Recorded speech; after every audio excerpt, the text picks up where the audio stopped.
रमजान के महीने में आप 4 बजे के बाद जब भी चाहिए छुट्टी पे चले जाइए।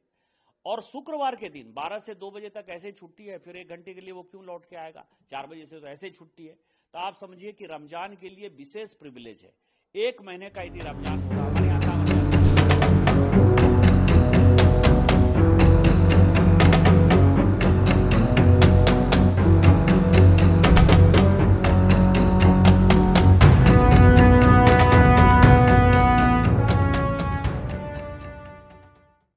झारखंड सरकार ने शुरू हुए रमजान के महीने में मुस्लिम कर्मचारियों को राहत दी है। मुस्लिम कर्मचारी को रोज 1 घंटे पहले छुट्टी का आदेश जारी हुआ है। शुक्रवार को तो जुम्मे की नमाज के दिन दोपहर 12 बजे से 2 बजे तक छुट्टी मिलेगी। बता दें कि रमजान में छुट्टियों के ऐलान से झारखंड की सियासत गर्मा गई है। बीजेपी सांसद निशिकांत दुबे ने हेमंत सोरेन सरकार पर हमला बोलते हुए सोशल मीडिया पर पोस्ट लिखा। उन्होंने लिखा कि झारखंड राज्य को इस्लामिक राज्य घोषित करने का समय आ गया है।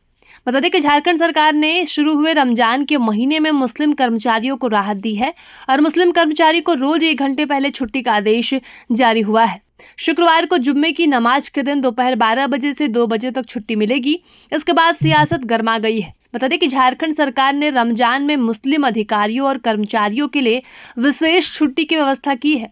आदेश के अनुसार मुस्लिम कर्मचारी प्रतिदिन शाम 4 बजे के बाद ऑफिस से छुट्टी ले सकते हैं। इसके अलावा रमजान के दौरान प्रत्येक शुक्रवार को जुम्मे की नमाज के लिए दोपहर 12 बजे से 2 बजे तक विशेष अनुमति प्रदान की गई है।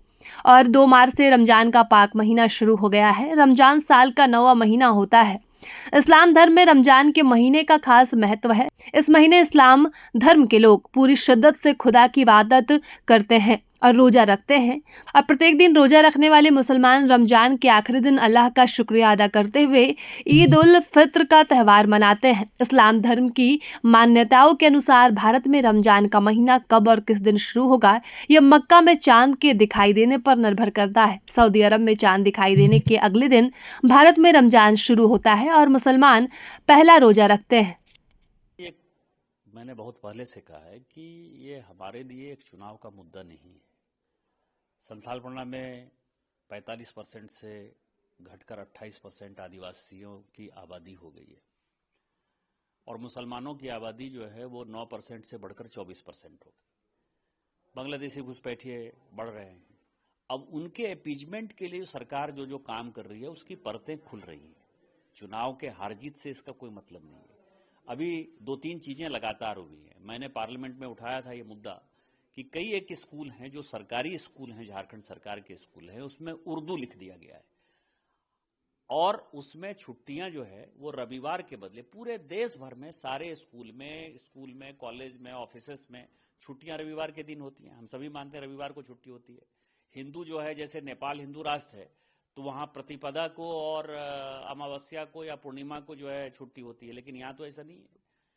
यहां क्या हो रहा है, हिंदू राष्ट्र होने के बावजूद भी नेपाल ये काम कर रहा है।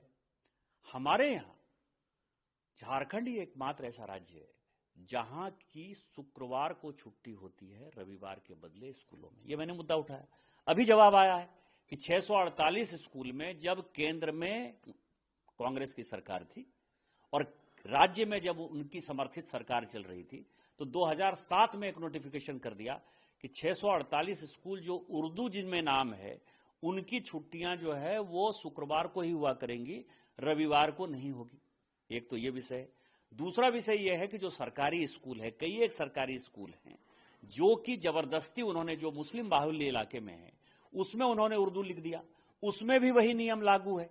तो हजारों स्कूल ऐसे हैं झारखंड में जहां की छुट्टियां रविवार के बदले शुक्रवार को होती है। दूसरा, अभी रमजान का महीना चल रहा है। एक नोटिफिकेशन वो भी 2009 में जब राष्ट्रपति शासन था, जब केंद्र में इनकी सरकार थी, कांग्रेस की सरकार थी, तो कांग्रेस ने मुस्लिम परस्ती में बांग्लादेशी घुसपैठियों को बढ़ाने के लिए या मुसलमानों के अपीजमेंट के लिए यह सर्कुलर जारी कर दिया कि रमजान के महीने में आप 4 बजे के बाद जब भी चाहिए छुट्टी पे चले जाइए। और शुक्रवार के दिन 12 से 2 बजे तक ऐसे छुट्टी है, फिर 1 घंटे के लिए वो क्यों लौट के आएगा? 4 बजे से तो ऐसे छुट्टी है। तो आप समझिए कि रमजान के लिए विशेष प्रिविलेज है। 1 महीने का यदि रमजान होगा, हमारे यहाँ कांवर यात्रा होती है देवघर में, जहां से मैं सांसद हूं, कांवर यात्रा होती है, तो वहां तो आप 4 बजे छुट्टी नहीं दे देते, वहां तो स्कूल कॉलेजों को छुट्टी नहीं दे देते। यदि लोगों को लगता है कि नहीं बहुत पुण्य का काम कर रहे हैं, तो जो आधार आपने मुसलमानों के लिए बनाया वही हिंदुओं के लिए बनाते।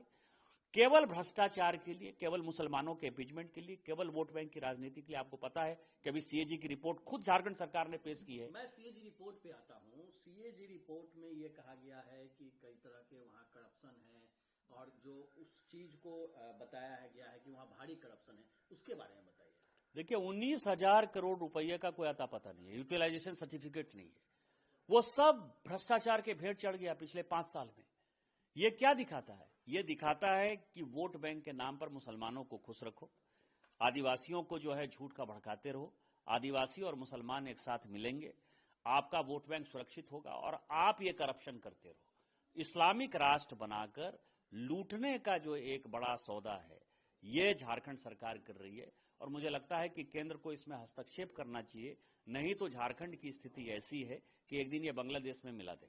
निष्कांत जी, चूंकि आप झारखंड से हैं और इतना गंभीर आरोप लगा रहे हैं, और चूंकि केंद्र में आप सत्ता में, आपकी पार्टी सत्ता में, तो अब आपके पास विकल्प क्या है? जिस तरह के इस्लामाइजेशन हो रहे हैं झारखंड में, आप कह रहे हैं, तो इसका फिर कैसे लड़ाई करेंगे? विकल्प है ना, विकल्प है, एनआरसी लागू कराएंगे, विकल्प है कि उसका सेंसस कराएंगे, विकल्प यह है कि जैसे चिन्हित कर करके बांग्लादेशी घुसपैठिए को सभी जगह भगा रहे हैं। अभी आपने देखा माननीय गृह मंत्री जी ने दिल्ली में बैठक बुलाई है, आज आसाम में जो है कुछ लोगों को पकड़ा है, महाराष्ट्र में हमने पकड़ा है। तो जो बांग्लादेशी आ रहे हैं उनको उसी तरह से, जिस तरह से ट्रंप ने भगाया, हथकड़ी पहना के जो है उनको भगाएंगे जिस दिन। प्रभातखबर.com, विश्वास वही, रफ्तार नहीं।